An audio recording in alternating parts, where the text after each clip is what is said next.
What's up, everybody? Welcome to PSI Love You XOXO episode 66.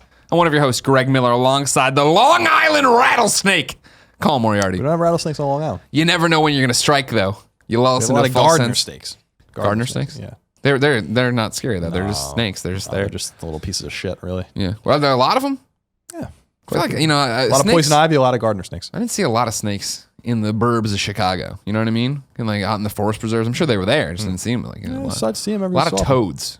Toads? I You know don't know toads? any toads. Little toads? I know them, but I don't know that I really ever encountered any. Sure. A lot of wasps, a lot of No, they're everywhere. Yeah. poison ivy, Sure. a lot of lilacs, Sure. lily of the valley. Okay. You got the weeping willow tree? No weeping willows, no. Really? A lot of cedar trees, a lot of pine trees. Okay. I like a good weeping willow tree. I feel like I don't see them enough. We need to bring those back. But don't cry. It's okay. My eye hurts. Don't worry. What happened to your eye? Oh. I thought that you went to the doctor and they said your eyes were okay. Yeah, they did. But they're still They're hurting. just lying to me. Listen, we don't know what the fuck it is back there. Just leave him alone. Just let him get him out of here. He's going to be fine. Hi, everybody. This is going to be a special episode of PS I Love You XOXO because it was recorded like a week ago. If you didn't know, KindaFunny.com is taking the final 2 weeks of December off, which means no Colin and Greg live, but we want to make sure that you get all the podcasts you deserve. So you get your PS I Love Yous, you get your GOGs, you get your Kinda Funny Games cast. It's just that they're banked. So the show has to be different, of course. Like It's going to be a little truncated, probably. exactly. Well, I mean, we can't do like this, the Roper's report. Who knows? I assume Shuhei got voted in by the Electoral College, and now he's the president of the United States. Seems unconstitutional. But There's a lot of things that seem unconstitutional that keep happening, though. Yeah. This would be the good one. This would be a good one. Upcoming list of software? Who the fuck knows? couldn't tell you. I bet it's a bunch of stuff you haven't really heard of because it's the end of the year and they're limping out and got some indie stuff coming out. I'm sure that kind of crap, you know what I mean? But if you didn't know, ladies and gentlemen, this is PS I Love You XOXO. It is KindaFunny.com's PlayStation podcast. So please go to KindaFunny.com, subscribe to the YouTube channels, back the other podcasts, watch the content, listen to it, talk to your friends about it, let them know you care about it because it keeps the mics on. Remember, PS I Love You XOXO is the #1 PlayStation podcast on the internet. It posts every Tuesday at 9 a.m. Pacific time, even when we're not working. This meant that on a Tuesday, I'm in Canada. If my plane didn't go down, I'm in Canada, and I had to do the time difference, add 3 hours, then publish the SoundCloud link because I can't automate Where are you the going to SoundCloud find link. internet in Canada? Poutine shops will have it. I think I'll be okay there. Colin, we're gonna jump right to the topic of the show. Okay. Tots. It's one we were kicking around. We had mentioned this, I think, during our PSX stuff. Like, where is this all gonna fit? Then it became a thing on Reddit. People were kicking around a graphic that was getting kicked around, and then we had a question here that is all tied up in it. Basically, we're gonna talk about PlayStation 4, the exclusives that we know that are coming. Where are they gonna fall in a timeline? But I'll let Biocock Infinite give you a bit of a rundown here. He says, hey, Colin and Greg, you guys often talk about managing the PlayStation portfolio. Now that we have an idea of what most of the Sony first-party studios are doing, and some second parties, I would like you two to manage Sony's portfolio for them. Now, his question goes into, what would you guys do? I don't want to do that. We're going to do what we think is going to happen. This is like a predictions episode, right? And so the games he's listed out here, and correct me if I'm missing any here, Colin. He has Horizon Zero Dawn, Gran Turismo Sport, Days Gone, Detroit Become Human, Death Stranding, God of War, Spider-Man, Dreams, The Last of Us Part 2, and then the unannounced Sucker Punch game. That's a pretty robust list. Yeah, that's It good. sounds like he nailed it. I'm not floating anything out there. I don't think Persona's going to People are move. going to be upset that Gravity Rush 2 is not on it. Or we get it. Yeah, but we're talking about the big AAA right, stuff. Exactly. You can keep talking about Gravity Rush 2 like it's a AAA game if you want. It's going to be a good game. Yeah, so I think that is a pretty robust and a pretty complete list of everything coming from first-party studios and with Spider-Man and Detroit second parties as well, but treated like first-party games. So how do you want to start it? Where do you want to go? Do you want to lead off? What's your first game on your timeline here? Horizon. Okay. Does it move? No. Still February 28th? Yes. Okay. That's what I have Horizon there too. Locked in February 28th, 2017. Now it's going to be really embarrassing if in the 2 weeks they finally put up a thing and they delay it. I'd get really mad. Well, Shuei did make me a little nervous. I know, right? He wasn't during the PSX panel. He was not dodgy, but he didn't say like, no, it's for sure. Dodgy. He was a little dodgy. Yeah, he wasn't. He didn't have a robust enough answer for me, which made me question if Horizon will make it. But I think it will. Okay. I think it will make it. Okay. What do you see next then? Gran Turismo. I'm gonna say May 2017 Okay. for Gran Turismo. I've put Gran Turismo Sport next as well, but I'm saying fall 2017. I don't think they get We're it gonna out before deviate then. a lot, I think, here.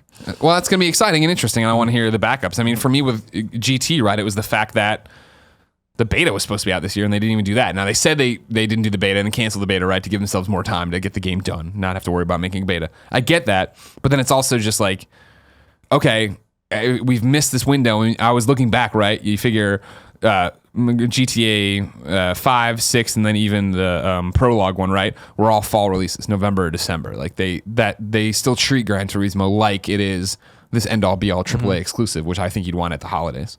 And that's why I'm saying fall. Not to mention, I think, honestly, like, and this is the weird thing of laying out this list and thinking about it and talking about it, is the fact that I think it could easily slip to 18.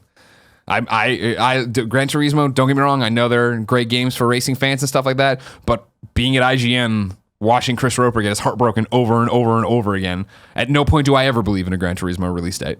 This could easily slip into 2018, and we'd never know. Well, the reason I think that May 2017 is a good bet is because it was supposed to come out this year and they delayed it. So I think a 6-month delay or so is probably pretty reasonable. I also think that they're starting to realize Polyphony and at Sony alike is that Gran Turismo is no longer the big dog in sim racing, and so I think that they have to get it out. They have to do it right, but there's just not this. They're not going to sell 15 million copies of this game, so it's. I think you got to get it out and hope for the best. This gives them enough buffer between this game and Drive Club, and with Forza and Project Cars and all these other games that people like. Gran Turismo just doesn't carry it the same weight anymore, and so I don't think you have to give it so much time, in my opinion. I hear you. I think it's still going to move units, not as much as it has in the past, but I think that it needs time as always. They're always up to something over there. Put the fucking game out, finish it. Hit a deadline, but that's not their repertoire. No, that's not what they do. What's next for you? Days Gone, November 2017. I think that's going to be the big fall game, and the reason I think that are multiple reasons. One, the game's been in development for a really long time. It's Ben had a lot of false starts following 2011's Japanese release of Uncharted Golden Abyss. And they haven't released the game since then. If they released the game in November 2017, it would have been 6 years since Ben released the game, and that's enough. Even though I know that it hasn't been in development it hasn't been straight time. that entire time. Yeah. They're using, which I think is really interesting, Unreal Engine. It's not a proprietary engine, so they can get some support for it. It should be running fine and doing what they want it to do. And I don't know that Days Gone is necessarily going to be... I think it's going to be AAA by definition. I don't know that it's going to be like amazing. Mind-blowing. Yeah. But I think that you have to get it out. I think that if you start stacking these games into 2018, then you're going to have a problem because this is when a lot of these games are going to come out. And so I think Days Gone is the holiday game. And I think you could I think it can go Days Gone or Detroit for that slot, but I'm going to go with Days Gone and put Detroit in 2018. So that's where I sit for that. See, so I have Horizon February, GT Sport fall of 2017, and then I have God of War spring 2018. I think that's a good place to fit it. I think Horizon's going to do well with that slot. I think that you see Mass Effect targeting that, like right now, that's what they want to do in 2017. I think that's a good place for that game, and not that God of War doesn't matter anymore, but I think that God of War needs to get its gusto back, right? It needs to get its groove back on. I don't think you can push it to the fall. I think they want to get out. I think they want to punch people in the face, and I think they want to do it at a time where we always talk about Dying Light coming out and succeeding so much, right? And the fact that it's a new place for a AAA game to come out, breathe, and excel. And it's another one too that, like what you're talking about with Days Gone, that it's been gestating a while, this God of War game. People have been working on it, you know what I mean? It's out there, it's doing its thing. But again, this is what I mentioned on last week's PS I Love You XOXO, is that I think in my mind as I lay this out, right, 2017 kind of looks crappy. That sucks, but I think as we have to all be very honest with how far out some of these games are. But Horizon and GT are my 2017 games, and then I go to God of War in the spring of 2018. Yeah, I think so. I would put. I'm not even getting to God of War yet. Detroit's next for me. I think Detroit's February 2018. Yeah, seems like a good place to release it. I'm gonna write that here. February 2018. Put Detroit. Okay, I see what you're doing. I see how you're writing the words. You're using so, language. I think that Days Gone in Detroit can be can be moved around a little bit. Yeah.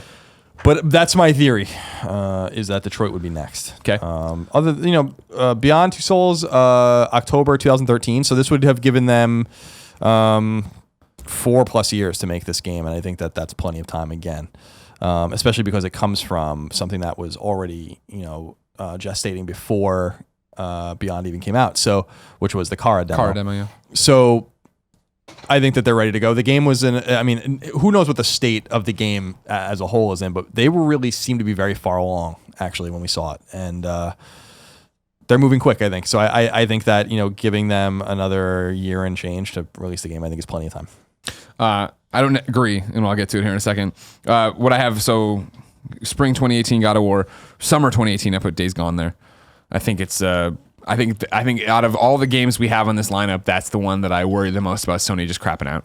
I'd be like, all right, cool, whatever. We don't want to put too much behind it. We don't want to put too much muscle behind it. It's cool. Don't get me wrong. We like what you're working with, Ben, but we got to start worrying about Last of Us 2, and we don't want people only thinking we're putting out zombie games or tweaker games or freaker games or whatever you want to call it. I know they're not exactly the same, different pacing. It's going to be running gun, shotgun, and all this stuff, but I think it's a game that all the other ones overshadow at the moment. And I think that, I don't know, that's the interpretation I get from Sony in general, just the way they talk about their other games too, that Days Gone isn't like the redhead stepchild, but it's just not one that anybody at this moment believes enough into to really give it a prime placement. I think summer release would be fine. Get it out there before, after, if God of War actually happened, get it out after God of War's died off. And then I talked about this last week on the show, fall 2018, I'm thinking Last of Us Part 2. I think pedal to the metal. I know that's a crazy turnaround time and everything else, but I think they want to get that out. And I think that even saying that it would be for sure Days Gone is just getting dumped on the side of the road. Well, if you're right about The Last of Us 2's release date, which I don't think you are, but I hope you are, that'd be awesome. But if you're right, then Days Gone has to come out in 2017. Like, you can't release those games close to each other.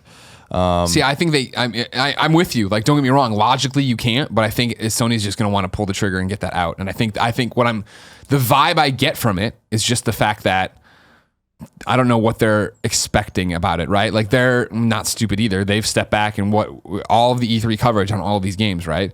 Days Gone was always like, oh yeah, and Days Gone's there too.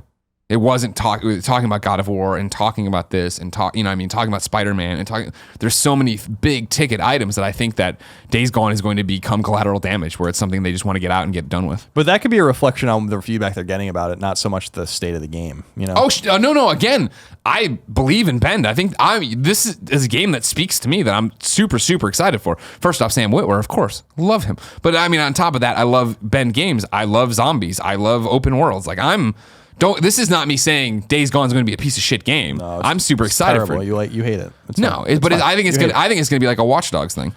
Watch Dogs 2, where people will be like, "Oh, cool, I don't care." This is where I think we differ more. So for February 2018, I have Detroit, and then summer 2018, I have Spider-Man. I think that that's a perfect summer game to release and gain lots of kids out of school seeing commercials for it on Nickelodeon and Disney Channel, whatever, like getting a lot of hype with younger audiences, in addition to the grown man child audience, like us, that will be excited about it as well. So I say summer 2018 is Spider-Man, and then I say fall of 2018 is going to be God of War. Mm-hmm. The big thing here that I want to point out too is that in this year, Dreams comes out. Now, Does it? So this is the thing you and I were talking about, actually. I don't know where we were talking about it. I think it's by ourselves. I'm not super convinced Dreams is ever going to come out. And so I don't know if that's just maybe a little hyperbolic and just watching this. This game has been developing in some state for a very long time. Very long time. You have to remember that Media Molecule has now put out a game from a big team since 2011. And it was Little Big Planet 2, and that was the last time we had ever heard from them, right? Or maybe it was even 2010. Like it was a long time ago. No, it was winter of 2010. You're right, because I was playing Dead Space 2, and it was at IGN that one year. So it's been a very long time. Tearaway came out. It was a dud in terms of commercial success, both on Vita and on PS4.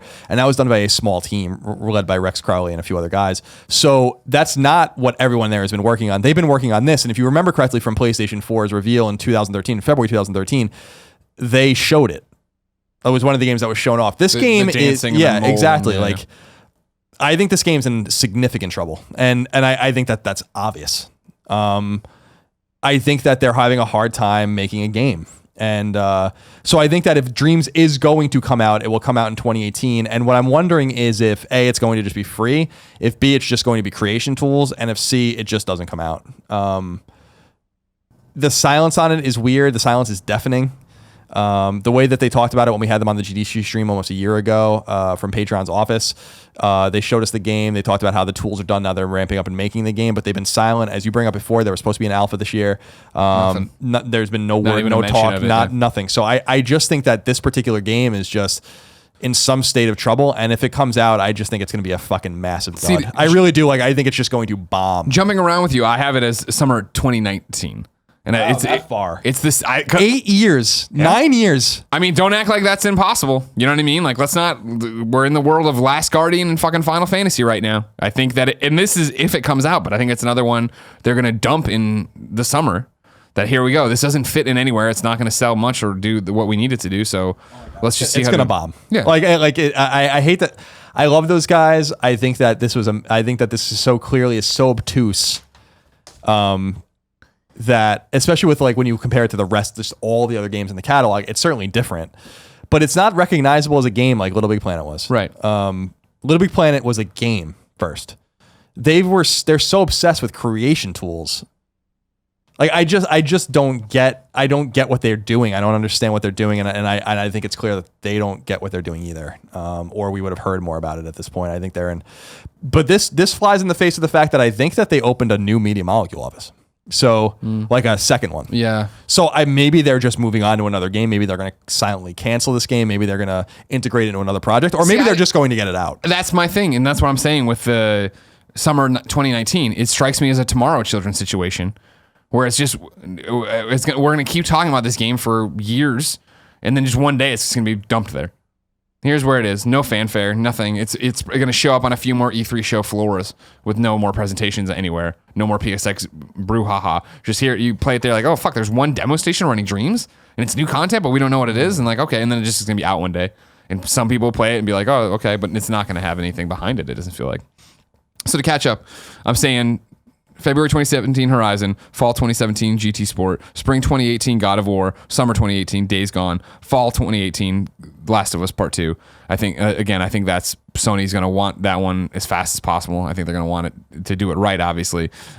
These are this is the thing too, where I wouldn't be surprised if they targeted fall 2018 and actually fell out of that window just by delays or whatever, but I'm sticking with that in terms of how I shake it out. Then I have spring 2019 Detroit is where Detroit is. Wow.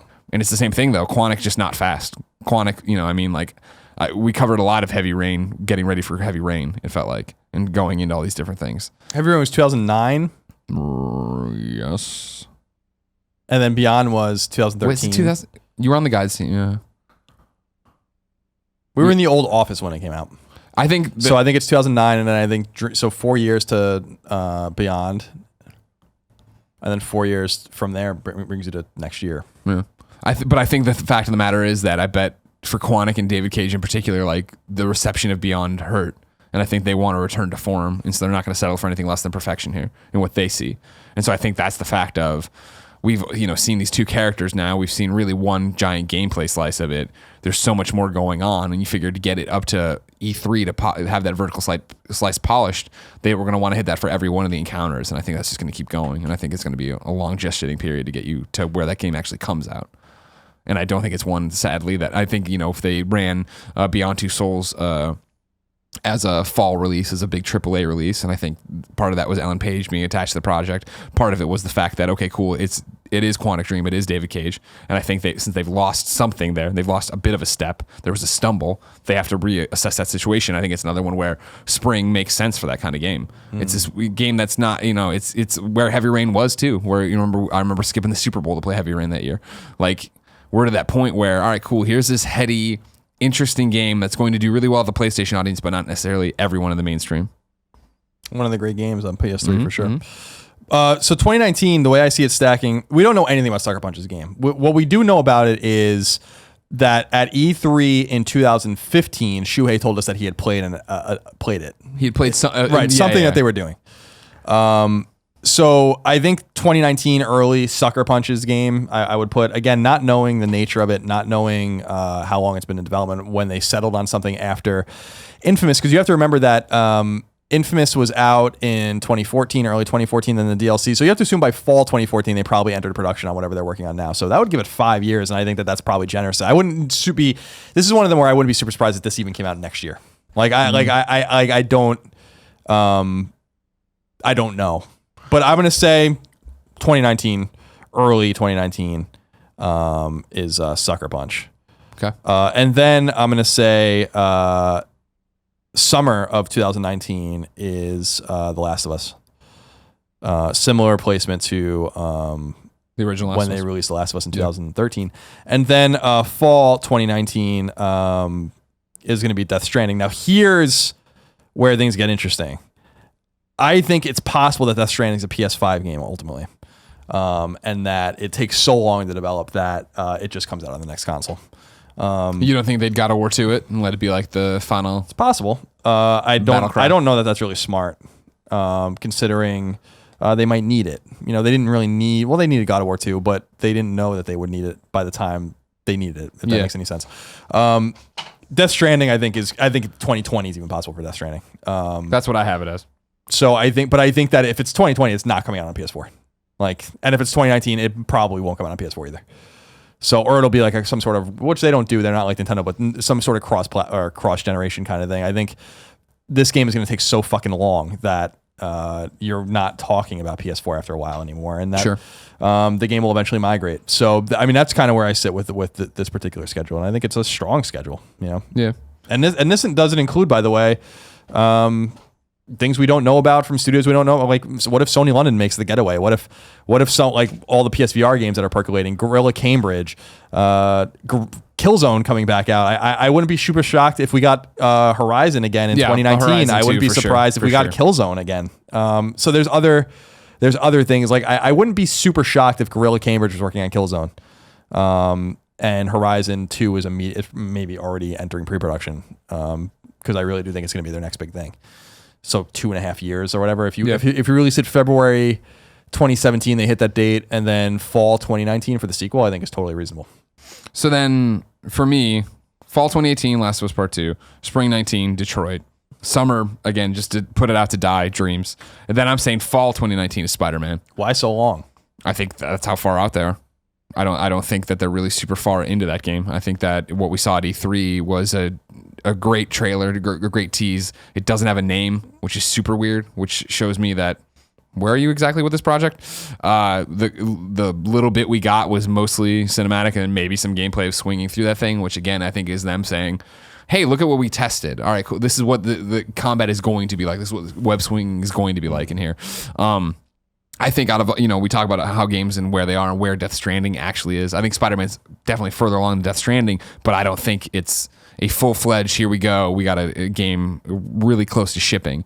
And I think it's another thing too, where if you're, the problem is that all these games are great, right? And we want to put them out there, and we're trying to play, corporation here of like what would actually sell and what would move numbers. I think Spider-Man is going to have the messaging behind it that it's a Spider-Man game, it's AAA, it's from an awesome studio. We want this in the fall. We want this to move units. We want it to have like an Arkham Knight kind of fucking time slot, and we want people to understand that not only is PlayStation, not only is Insomniac, it's Marvel as well. We're all taking this seriously as a property, and it's not for kids coming out of summer vacation. It is for everyone under the sun to play this game and have this awesome Spider-Man experience and see the lore and the world treated with the respect and reverence it deserves for being around so long and actually be hands down the best Spider-Man game anyone's ever played. But why couldn't it be for all ages that is quality oriented? It's going to released at a time that makes sense for those people. Well, but why?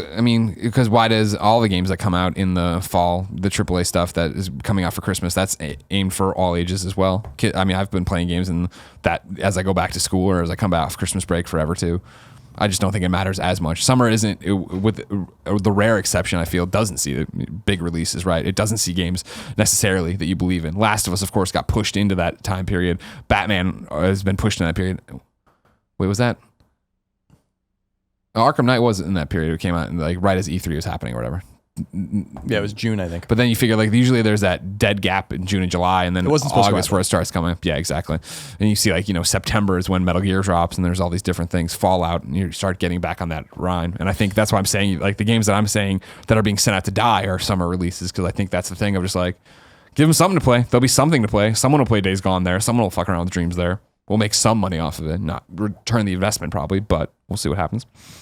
So fall 2019 for Spider-Man, then I say spring 2020 for Death Stranding, and then sometime 2020 for Sucker Punch, because I feel like Sucker Punch, you're saying, it's that it wouldn't be surprising at all that they came out and were like, hey, guess what, and it's coming out, but like that just hasn't been Sony's model at all. I feel it's going to be at E3 this year. We finally see what the game is Sucker Punch is working on. That'll be the trailer, just like there was for God of War, just like there was for Days Gone, just like there was, and then you're looking at another year and a half or 2 years just to let it go, because they have so many other things on the plate, and why force out this game? And as much as I love Sucker Punch, I think it does them a disservice and PlayStation a disservice to say, here's this new IP, unless it turns out we weren't working on a Spider-Man game, we were working on Superhero X game or some other, it's attached to something you already know. Could be an Infamous game.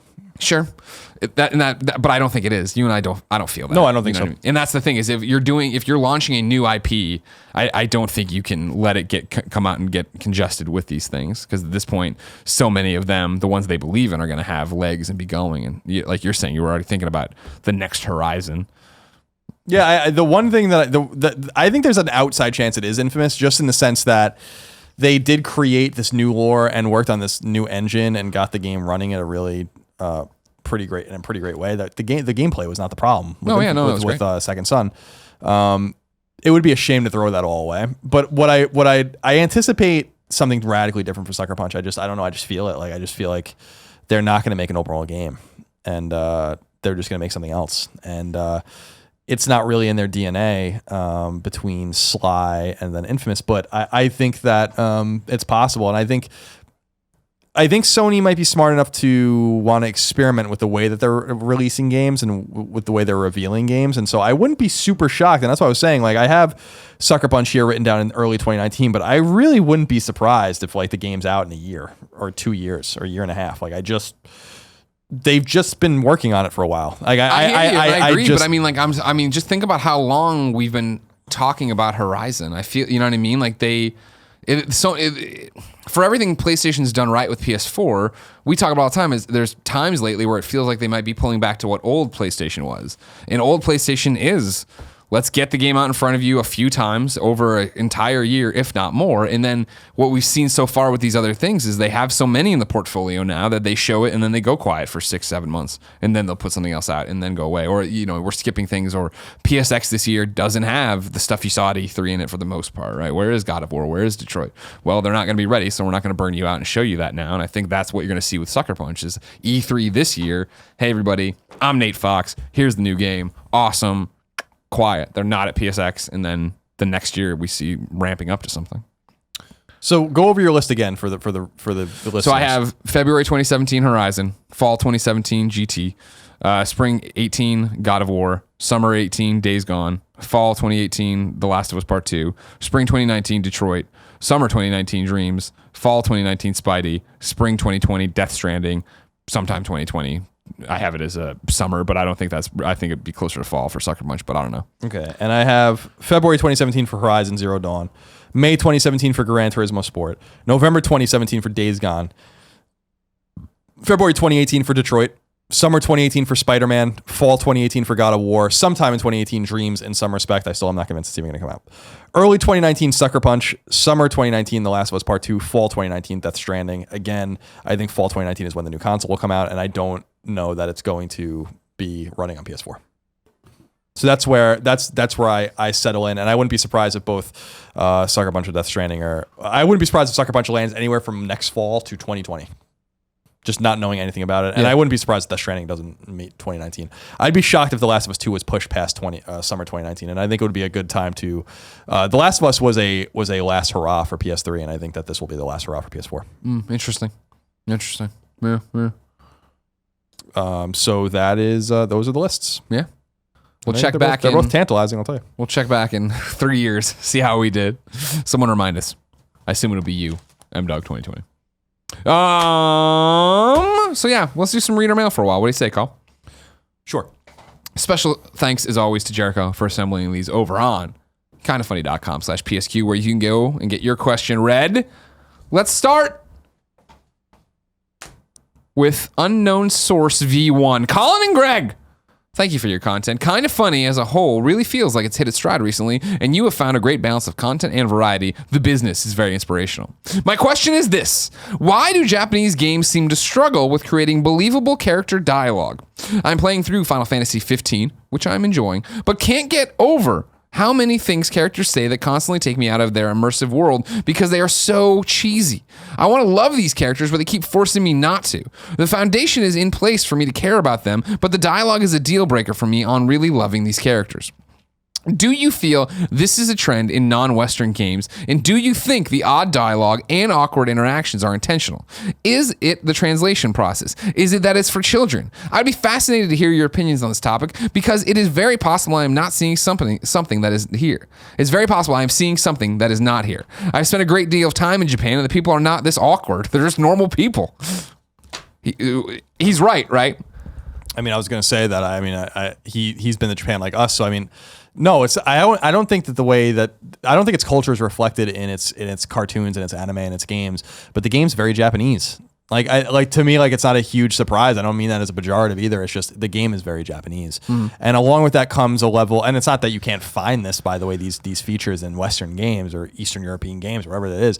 But there's a level of corniness and cheesiness to that shit always. And even games I love have, like the Tales games, for instance, or old Final Fantasy games or whatever, that there's a level of you have to accept a level of cheesiness in the way a lot of these games, or from the place where a lot of these games come from. It's just the way it is, and I don't think there's anything necessarily wrong with it, but I understand why it doesn't resonate with people.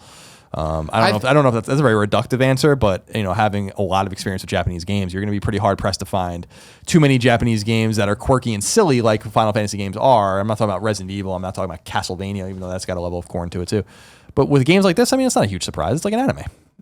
No, but I hear you and I hear him and I agree that that is the thing. But for me, especially with Final Fantasy, I feel that it a Nintendo game comes over, right?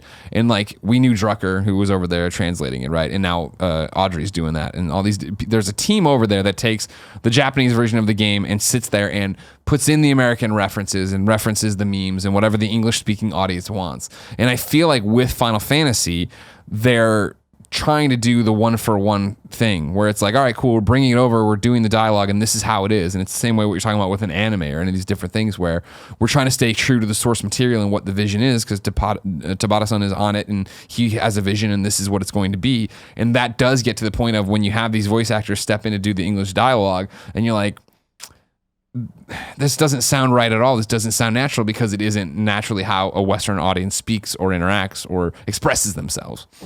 And you see that time and time again with Japanese games. Well, there's I mean, that's what we always tell people, and I'm sure a lot of our listeners know, but some don't. There's a difference between translating and localizing, and what happens. You were talking about our friend Audrey Drake, who works at Nintendo. She gets, and her team, I'm sure, get a raw dump of all of the text in the game as translated literally from Japanese. She doesn't speak Japanese, so someone's doing that, and they're giving it to them as it is, and then they localize and basically rewrite the game.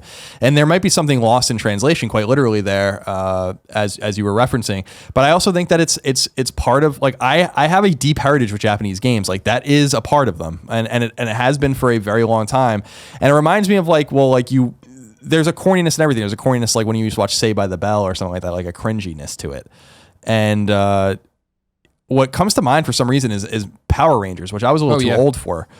The American, the fight scenes in the old Power Rangers are Japanese, that are dubbed or whatever, and then the them in the school or whatever. Angel Grove, that's all filmed here. And there's a fucking deep level of corn and cheesiness in the fight scenes and the moves they're doing. Right. That's just Japanese entertainment. That segment of Japanese entertainment. And so you kind of have to take it as it is. That's not to say that cheesiness and corniness are ubiquitous. But no, you're right. There's a cultural thing to that, and that's how those episodes. That's how that is filmed, and that's how games are written for the most part. That's why I think it's quite astonishing when not astonishing. It's becoming less so, but even think about Resident Evil. Like the way Resident Evil is a very Japanese game. It's based on Sweet Home, which is a cult Famicom game. And it was originally designed to be a remake of Sweet Home until it wasn't. And even the American translation of Resident Evil and Resident Evil Director's Cut on PS1, fucking corny as all get out. Like Jill Sandwich and Master of Unlocking and all. I mean, it's just like because there was bad localizing there, but that I think we lose cultural context when we just translate a game straight up, which seems like that's what happened with a lot of PS1 games. And certainly further back, I mean, there was games that didn't make any fucking sense at all on the NES and SNES. So I think that's just a given. It's not again pejorative, and it's not a commentary on the way that some sectors of Japanese culture entertain people at all. It's just to say that that comes with the territory more often than it comes with the territory here, because there's a different threshold for that, and different mores in terms of entertainment. You know, so that's it. Colin, lean back. We're going to let 3 listeners take you away on a journey here and a problem they've noticed. Foggy_Oi says, hello, Greg and Colin. On this week's Gamescast, you mentioned Sony had dropped PSVR end of the year sales forecast by 2.5 million to 700,000. Do you think this is just a problem with demand, or are there supply issues as well? I know the UK isn't the biggest market in the world, but over here it has been sold out for a month now, and there won't be any more in stock until after Christmas, which seems like a missed opportunity. Nintendo has been rightly taking criticism for their supply of the mini NES, but would it also be fair to criticize Sony for not having enough Christmas stock? Thanks, Foggy. Sound the Alarm wrote in to kindoffunny.com/PSQ and says, Dearest Colin and Greg, I heard you both discuss on last week's show how there is now a lower expectation of PSVR units come the new year from just over 2 million to 750,000 or so.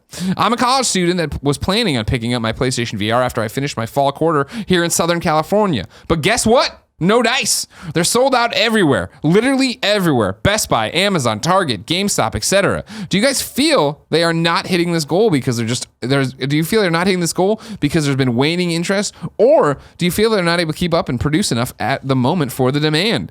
Angel of the Past wrote in and said, Dear Colin and Greg, last week on your PSX reactions video, Colin talked about how Sony cut the forecast of units sold of PSVR from the original. We already have these stats.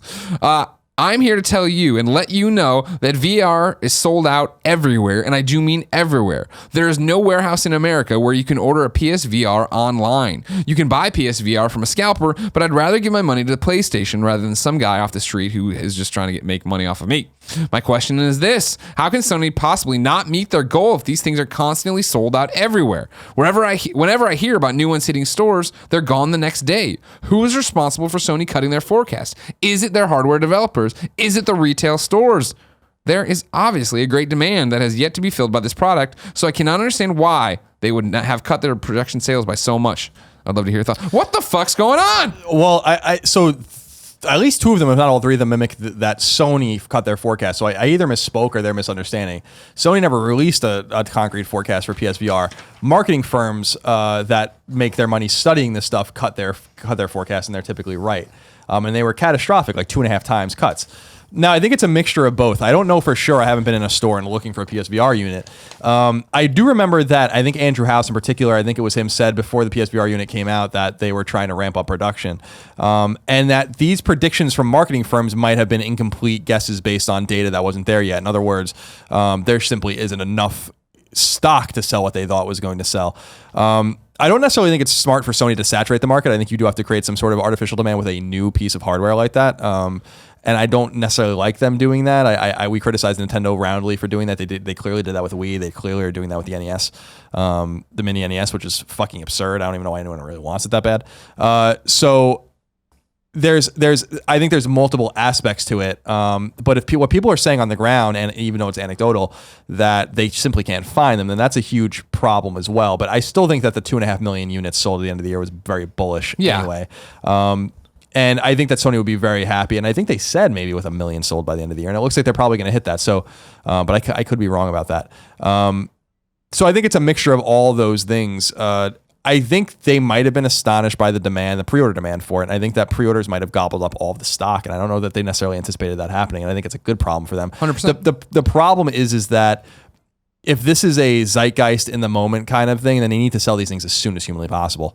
And if people are willing to shell out $400 for a VR unit and moves and stuff like that, you got to get them while the iron's fucking hot, man. Because that's the thing. If they're releasing Robinson and all these games that are very AAA quality to less than 1 million people, man, these developers are going to eat shit. And that's one of the massive problems is that Job Simulator has been the best-selling game on PSVR for 2 months in a row, and they're probably doing well. But what does that mean? Is that 100,000 units sold? Like, that's not a lot of games. Like, for a $20 game, after Sony takes their cut, that's Sony's taking $6. Plus, you're paying taxes on it. So I just don't. So you're left with $13, $14 before you pay taxes, before you pay your expenses. Over 1 million copies sold, or over 100,000 copies sold. Rather, it's not a lot of money, and it's $1 million and change. So like.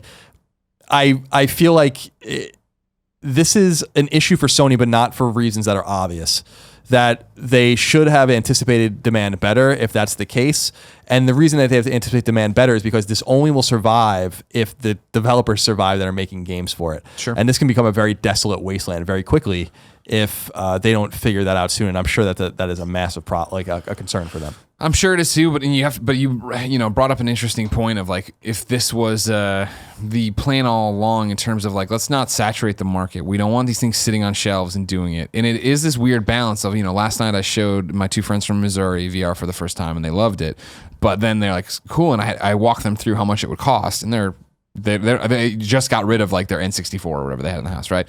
Like they weren't going to run out and buy it. And so it is that thing of, I think on some level, PlayStation doesn't want this to be the Wii, right? In terms of my mom buys the VR and then has it sit around and doesn't do anything with it and doesn't buy games and doesn't have that supportive audience. Because it's similar to, what we talk about, that core fan base. If you have the people who love their PlayStation Vita out there and will buy Vita games, it sucks that the hardware didn't sell more, but there's still an audience for it. Whereas if you move tons and tons and tons of hardware and it looks like a huge success and then shovelware starts coming or anything else, or the developers who are making the games are struggling and failing, you can't have that because that's a bad look. And I think this all goes back to, Shu mentioned it again on the PSX panel we did live, right? Of like, this is launching the PlayStation 1 again, and they're, I don't think, trying to put the cart in front of the horse on it. They understand it's going to be a long road to getting this to everyone puts this on and it's a no-brainer and it's awesome and there's no problems and calibration's great and there's no more wires, and until it's this polished, awesome fucking experience for everyone. Right now it's for the hardcore gamers,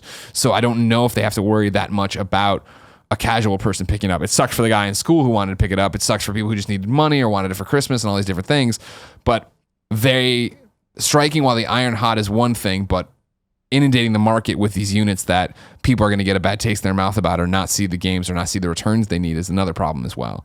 Yeah, it's a delicate balance. They have to. This dance has to be executed just so, because unless they're willing to subsidize, and I don't know, there could be game subsidies going on, but unless they're willing to subsidize the development of games, and they're going to need a lot of games. Like they're going to need, for PSVR to survive, they're going to need 50 games next year at least. And we're talking about small bite-sized Gary the Goal-like experiences all the way to Resident Evil, and you can count Resident Evil as a game, even though it can be played without VR.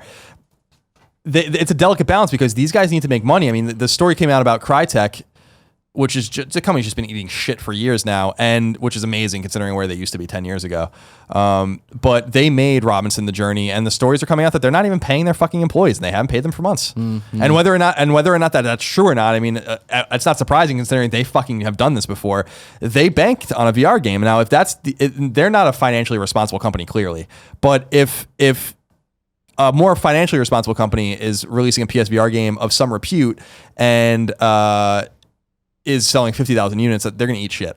Like, no matter if the game's $60 or $10, doesn't matter. And so there has to be some sort of scale built into this. Remember that PS4, when it came out, sold in the United States alone more units in one day than PSVR has sold worldwide in the time it's been out. And that's not necessarily a good thing considering there is latent demand for this game or for this unit for people that can't find one, it sounds like. And that's a problem. Like whatever balance they thought they were going to execute is off.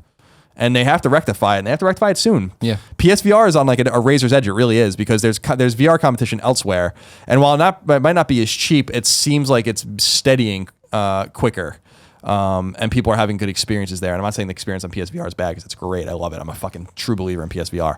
I just want them to play the cards right, to execute properly on the promise of this device, and it's going to require a little more know-how than they've probably put forth so far. We have a follow up from this. This is from Jill Sandwich, but That's a little. But Jill, funny, ironic. Sand wedge, like the wedge you use there. So they're being funny. Hi guys. Oh, he said pause for Colin. Colin waved. So I recently watched the PlayStation press conference at PSX over on your Twitch channel. Great job, by the way. And was slightly surprised by the lack of VR talk from Sony. As someone who very recently just bought a PlayStation VR for Christmas, I was expecting a bit more coverage of the unit. I know we had a quick sizzle reel, but like you, Greg, the lack of game titles at the bottom of the screen to indicate what we were looking at really frustrated me. I guess I just expected them to go into more detail about some upcoming titles, and just a general chat about the hardware. Anyway, I know it's still very early days and PSVR units are quite hard to come by, which may be a reason they're not really marketing that much, but I can't help feel slightly worried about the lack of content. Don't get me wrong, I went into this with both eyes open and know I was investing in new first generation tech, but I can't deny that I was left a little disappointed. So basically, do you share my concerns? Are you concerned that there wasn't more VR talk at PSX? Yeah, and I was concerned that they weren't smarter about the games they showed off. I know that Shuhei was a little surprised when with our particular feedback that at home we couldn't see the titles of the games for the VR they were showing, and the audience, because they had multiple screens, they were able to see that. But that doesn't matter because there was 1,000 people there and there are millions of people at home watching. Yeah. And so they're just dropping the ball in some very subtle ways that are going to dissuade people from investing if they can't even identify, oh, that game looked cool. I have no idea what the fuck it is. Now I have to Google dinosaur VR game, and then you're gonna probably come up with all sorts of shit on Oculus and all sorts of experimental green light games and stuff. Like it seems a little messy. And I think that they have to clean that up. And the problem with the PSX conference is because it was tight, and I think it was a very good conference. I think it was their best PSX conference out of 3 by far.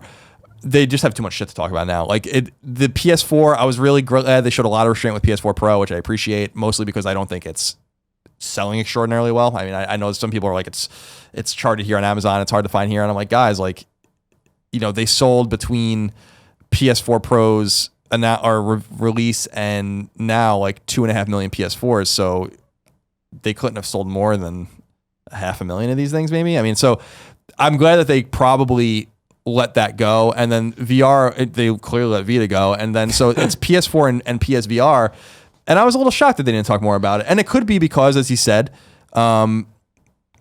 what's there to talk about? Like, you can't even find one, so what? Like, why would we? And that's the balance. Is I'm with you, yeah, that they could understand that, all right, it's not in store, so let's not tantalize and torment people or something to that extent. But I don't know. I feel like if you are at PSX, if you are watching PSX and that dialed into PlayStation, you have your mind made up. You bought one or you didn't buy one, and you're fine with that choice for now. So I would have expected not the sizzle reel as much as like, do a sizzle reel, fine, but call out 1 or 2 games and because what is the next Batman? You know what I mean? Like, that was such a great move. And Star Wars, even then, that's the other thing. Star last week when you're listening to this, right? And it was one of those, okay, like, why didn't that even get more time at the show, right? That was something that had been teased at E3 and everyone went bonkers for. Show a little bit more there, or tease that somebody's making a VR Star Wars full game, not just an experience. Like, something, a carrot at the end of the stick for the people who owned it, I thought would have been a nice gesture. Other than, hey, there are a bunch of games coming. Cool, let's move on to something else. Like, what is the next VR game? What is the next one where we should all be stoked for? The analogy that I use in my own mind is a bit of a muddled one, but it's as if Sony is a super accomplished mountain climber, and they're approaching Everest, right? And the analogy here is that they have this big lift to get to the top of Everest. The big lift being like to convince people, if they can get to the top, that PSVR is worth it. And they're in as best equipped as a situation as possible. They're an experienced climber. They know what they're doing. They've climbed mountains all over the world, and they've succeeded for many years. But even the most successful climbers can't climb Everest, and people die on that mountain. You know, like even people that know exactly what they're doing die on it. So there's no guarantees, but they're best equipped to do it. And what I worry, I guess what I'm saying in that analogy is they have the best likelihood of success, but there is no guarantee. And that would be a real shame because virtual reality is really awesome and it really works. And it's just going to require time investment, monetary investment. You know, I was reading something about Amazon. Amazon Go is that new store that they're investing in. And they were pointing out that Amazon didn't even make a profit until recently. They just were shitting money left and right. It was bleeding. But they could have made a profit way earlier and still been the company that they are today, except for the fact that they insist on investing their money in new ideas that just don't go anywhere. They invested in their phone. They invested in their tablet. They invested in that thing you fucking talk to. They invested in all these things. Half the shit no one cares about, but they literally go into the wild and are like, we're going to spend money to see if you like this or not, and then we'll just eat the loss and fuck off and go away. We could have been much easier selling you things online, but we're going to create a store and see if you are interested in that. But we could have saved hundreds of millions of dollars on R&D and all this stuff and given it back to our stockholders, but we didn't. And that's why they're Amazon. And that's why there's a ubiquity to them. And I think Sony, to a lesser extent, because they don't make Amazon money, they don't have Amazon's money war chest, has to do the same thing where it's like, this is going to require you to eat some shit in order to get this thing out there. And that's going to require you to fund games, and that's going to require you to spend a lot of money on advertising. That's going to require you to subsidize the cost of the unit. That's going to require you to do a lot of things. If you believe in it, you do. And if you don't, you don't. Look at Amazon's experience. They made a device, the Kindle, that should have killed their business. And instead it bolstered their business and diversified their business. And so I hope that Sony is smart enough, and I think that they are, to realize that they have to play a little harder and leave it all on the field with VR. If they can take a breath and aren't dying on the side of the field after the game, then it wasn't good enough for this particular unit. And that's the way I feel. We'll see. I don't know. It's one of those. I'm sure they don't want it to be Vita again, but it's the same concerns I've had since they announced it. Right? Of like what happens. When they step back from it and they are worried. They are responsible for Vita's death, and they will be responsible for PSVR's death too, if that happens. I mean, that's just a clear cut and dry reality of the situation. Vita would have succeeded had they wanted it to succeed. And I'm not saying it would have sold 50 or 60 million units. It could have sold 30. They just abandoned it. And they weren't willing to do what was necessary to make it succeed. Put in the work. And if they're not going to do that with PSVR, it's going to be way more catastrophic, because I love Vita and I love the PSP, but that's handheld gaming. That's something Nintendo has been doing since the 80s. This is really something new and something exciting and something very important for their business. And this could have ubiquitous sort of meaning for Sony's movie business. It could mean something for companies that want to invest in Sony, for virtual tourism, for concerts. There's just an incredible amount of money to be made. The Vita is what it is. Yeah, and it starts and it's a precious device, but they know, they understand. They wouldn't have made this bet if they didn't understand. I know, and this is what I've talked about before, where I worried about it being PlayStation Move 2 when it got announced or whatever, and it was that thing of talking to the people involved. It seems like they understand what they're getting into, and that's the whole thing we're talking about here. Is they have a plan? You assume, They understand why they aren't marketing it yet, why they aren't talking to the core audience about it yet. Maybe they're again. This is the same thing we talked about a few weeks ago, and I still get comments on the show about it of like. People are still happy with their VR unit. They're not having to do a public relations nightmare right now that I was worried about of like people buying it and be like, well, what the fuck do I have this for if I'm not going to get anything for it? There's somebody asking here like, I want to be more excited, and PSX didn't do that for me. But if the experiences continue to come every so often, you just got Star Wars, we saw the sizzle reel. There are things happening. Maybe you don't need to beat the drum that loudly yet until you have a war to fight. I also will say to their credit, I'm not trying to make excuses for Sony because that's not something I often do, that they did release a lot of games at launch. Yeah. And so now you got to, I have barely touched any of these games. Yeah. And there's still Farpoint and all these other games look fucking awesome. Like there's promise yet. But I am concerned that they will be tempted to deviate from the course that will be hard, the course that's going to lose them money in order to net gains later and to solidify themselves in this space. Because I really do believe that if they can solidify themselves in this space, PlayStation VR is just going to become Sony VR, and they'll attach it to Bravia TVs and they'll attach it or whatever the fuck their TV line is now, whatever, they're just, that's the goal. It has nothing to do with PlayStation. And I think that PlayStation is just the obvious proving ground for something that's so much bigger and so much broader and so much more special. And they're so far ahead of their competitors in a lot of ways.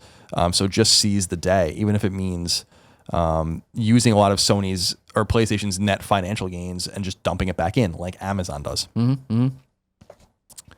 Let's stick with PSX talk for a second. Nasty Nate 501 writes in and says, hey, Colin and Greg.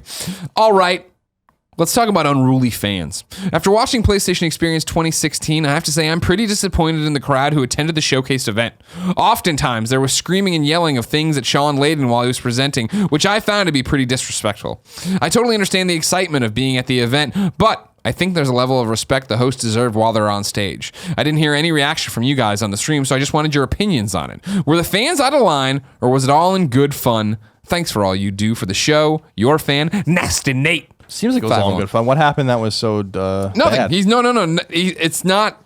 I don't think he means they were yelling, "Get off the stage, you ignorant slut!" Like, you know what I mean? They were like yelling out, "Woo!" and "I love you" and stuff like that. I think that's what he's talking about. And for me, that's all in good fun. That's what PSX is. PSX is the fan show. If you ask me, it's always weirder at E3 when you can hear people calling shit out from the crowd. It's like, is this supposed to be like a press event? Like, I understand some fans lined up to get in, but like when people are going crazy, and it's like, okay, but like PSX is when it's supposed to be. And I mean, I think you see with Sean and Shu and when they stop and acknowledge it, you're only going to encourage more of it. So that is the idea and the party atmosphere I think they want out of that convention and out of that specific keynote, right? Because the keynote is a showcase. It's not a press conference. I think I've said before that I think the only shockingly I don't want unprofessional, I guess, for lack of a better term, that moment that I ever saw at a press conference was at the Vita one, or when Sony talked about AT&T being the 3G provider for Vita and people booed. Yeah. It's like boo. I'm like, to your same point, I'm like, aren't we supposed to be like impartial at the E3 press conference? A little weird.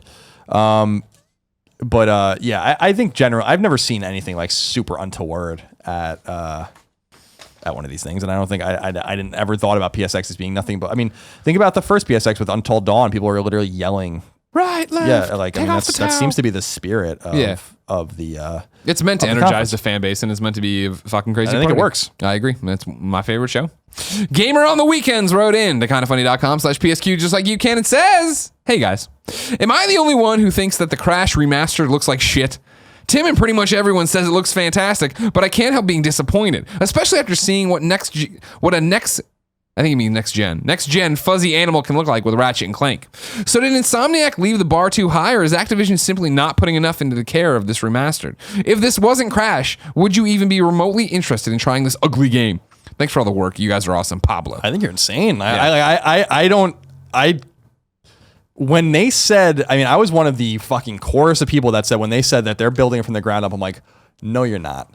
These games are going to look like trash like they did on PS1, and they're going to fucking suck and all that kind of stuff. And they might still suck. Yeah. But when I saw what they had done to these games, I was like, holy shit. Like, I think they look great. And I totally disagree with you. Like, I don't give a flying fuck about Crash Bandicoot, and I highly doubt I'm going to play these games. But they had well exceeded many times over any sort of care that they were going to give these games. I thought they were going to shit these things out, and that's why I really do believe that this is the litmus test. This is the test to see, like, do you want a Crash Bandicoot game? Like, we're going to actually give you. We're not just putting these out. Like, these are going to be well done and beautiful and capture the essence of Crash's gameplay while giving you a 21st century aesthetic, and then you'll tell us if you want it or not. So I couldn't disagree more than I think they look great, and I mean, comparing to Ratchet and Clank, okay, I get that, but they're different games. Exactly, Ratchet and Clank is a new game. Yeah. You know, they've clearly redid all the assets. Like, it's actually a remarkable amount of work going into it. I thought way more than I would have imagined Activision would have been willing to do with Sony. Yeah. No, I think it's probably because Sony's paying for it. So. Sure. Yeah, I think it's going to be a good move. I think it's going to pay off. It's going to be interesting to see, because this is, like you're talking about, the test. You know, that so many people don't get, right? It's like the Mirror's Edge 2.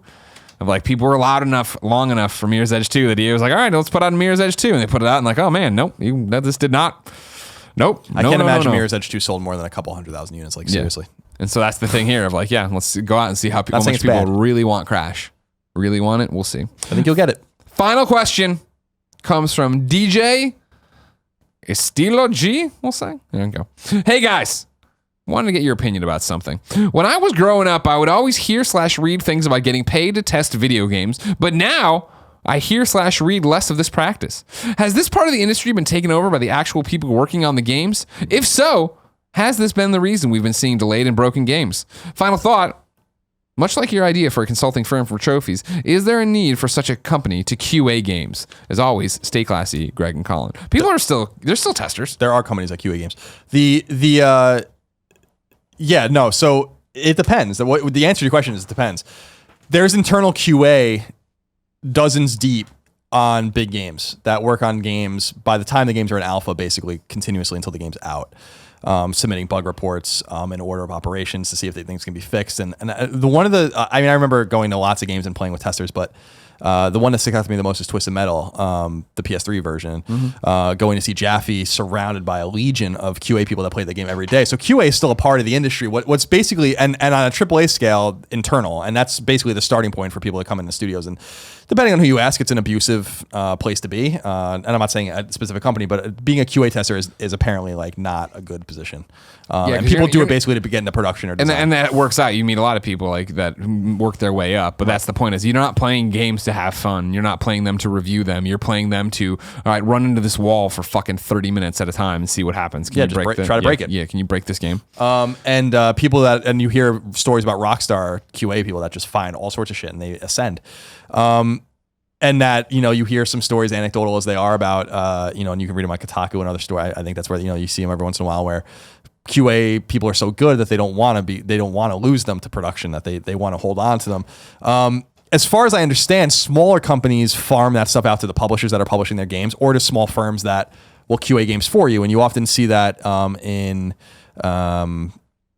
like credits and stuff like that. But when a game passes certification on Microsoft or PlayStation, the assumption is that QA has already been passed, and it's basically the last line of QA. But this is more like, did you use the trademark sign? Does the game save without crashing? Did you like all I remember in Tales of the Borderlands, I couldn't fucking believe it when I was watching you play it. I'm like, that game on PS4 has Xbox button prompts. How the fuck did that happen? That's a failure of certification, not Q&A. So, it's an essential part, and it's still happening, and maybe not happening enough, and certainly not happening on games on Steam and stuff like that. But you have to assume that most of what's coming out on PlayStation, if not almost all of it, if not all of it, is QA'd to some extent. Sure. And I mean, in terms of testers, why you're not hearing or seeing it, I think it's because there's more now focus groups rather than testers, right? Your testers are internal. They're a team you have. When I remember going to Sucker Punch and seeing their team, Dennis Miller working for PlayStation. There's all these people who have teams that are testing the games and doing these different things, but then you bring in outsiders for focus tests. But even that, you're not advertising and shouting from the rooftops. You know what I mean? The amount of people who those jobs are tough, and you want people who are going to come in and play the game and keep their fucking mouth shut and not go to Kotaku and not do all this different stuff, and talking to Neil about the people who were playing Left Behind and like their reactions and what they were reading into that, and going to, like you're saying, all these different development studios we go to that have the double-sided mirror that people sit on the other side of and watch other people play. Like, it's there, it's happening. And in terms of advertising, I think it's because it's taken more seriously. You don't want just Joe Blow off the street, somebody who doesn't care. You want somebody who actually knows the industry and wants to get in there. Colin? Yes. Are you ready to meet your best friend? Sure. P.S. I love this best friend grabs one of you from the community, gives your PSN name out, and the rest of the community sends friend requests and messages of support. This one comes from Ben, a.k.a. Warden X. That's his PSN name, Warden X. Hey, Kinda Funny family. I'm stuck hunting for a platinum trophy, and it would mean so much to me if I could have some help getting it. Before the servers shut down on Disney Infinity 3, I need to complete 10 arcade matches. So if anyone would like to help me get this, or still needs/wants to get it, please send me a friend request at Warden X. It's such a long wait to get more than one person to join the arcade lobby. Thanks, Ben, aka Warden X. I like it when they have a reason they need the best friends. It's not just they want their name read. They want to use you. They don't want your friendship. Exactly. That Warden X, P.S. I love this best friends, was brought to you by Jack Threads. When's the last time you ordered clothes online and got to try them on before paying for them? Never, right? Well, that's exactly what JackThreads.com does. With Jack Threads, you can try out any of their stylish tees, jeans, or more for free at home. And you only pay for what you keep. Tim Getty says it's an awesome idea. Whether it's a big name clothing brand or the Jack Threads in-house line, you can be sure you are 100% in love with the items you have before you spend a cent. Instead of playing internet roulette and gambling on a new size or style, just use jackthreads.com. You'll have 7 days to decide if your new items are working for you. Try them on, get a second opinion, make sure you're thrilled. If it's not a fit, don't worry. Jack Threads gives you everything you need to ship them back, packing tape, and prepaid shipping label, all completely free. So go to jackthreads.com, enter the code I love you, all one word, when you submit your tryout for 20% off anything you keep. That's jackthreads.com, code I love you to save 20% on anything you keep. Never buy before you try again. You like that? No. You don't like the again? No. Didn't like it. It was a little disturbing, actually. Trying to be like Chris Jericho. This week's forgotten PlayStation game comes from Jellybelly100. Jellybelly100 writes in and says, "Hi guys, I wanted to submit a game for the forgotten PlayStation game of the week. My choice, while not being the oldest, I feel like many people have missed it. It's Metro Redux on PS4. I've just platinumed both Metro 2033 and Last Light, platinum 89 and 90. Fuck, dude. The game is a first-person shooter set in the post-nuclear war Russia. The game has some really great story beats, and gameplay holds up really well. But it's the atmosphere and setting of the game that really make it stand out, in my opinion. Thanks a lot, Jellybelly100. I'm a fan. Those are great games. You played a lot of that, right, Colin? Yep. 2033 was originally locked away on Xbox, but with the PS4, when they released Last Light, they also released that, and I reviewed Last Light on PS3 back at IGN.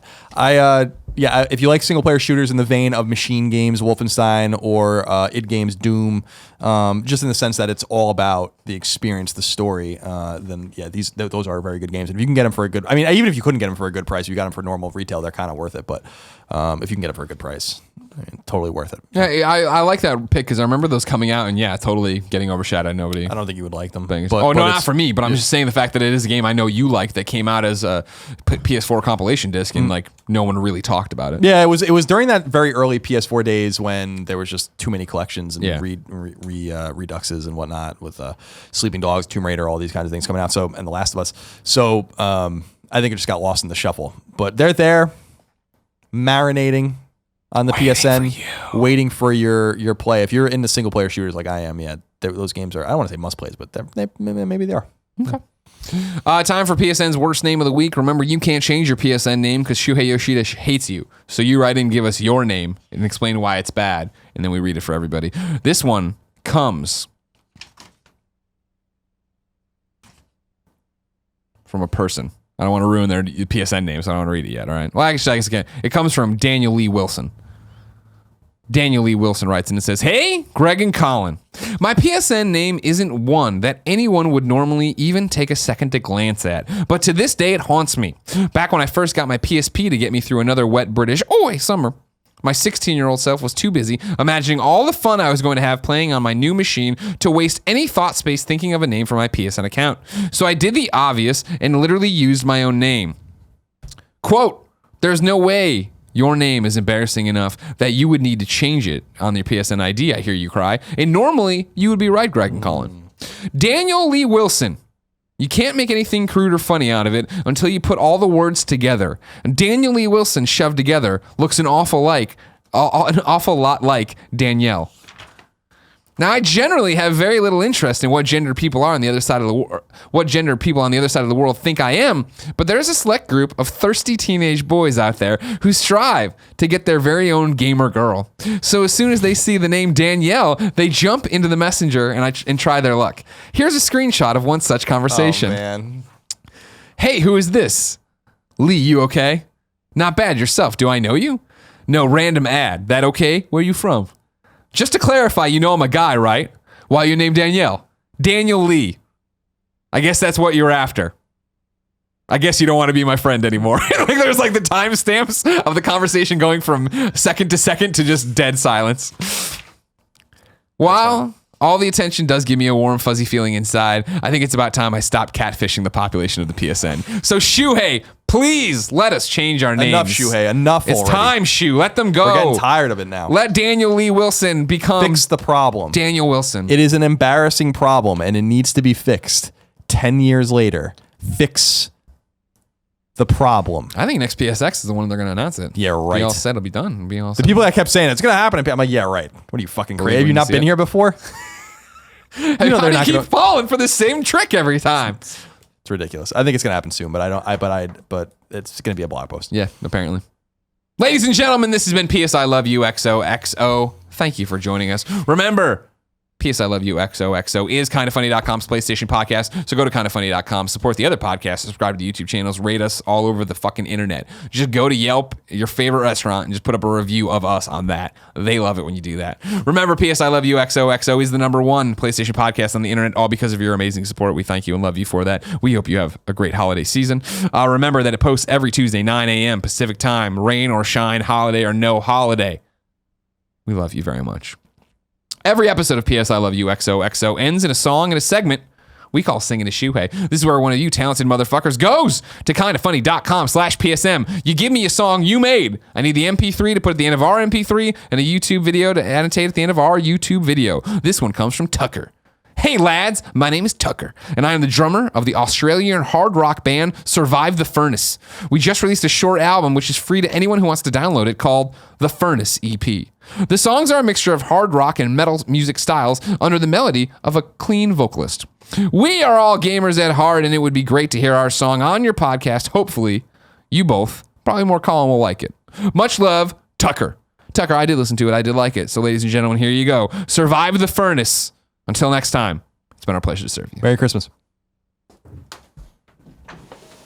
Oh, and Happy Hanukkah. Don't give in to the war on Christmas, Colin.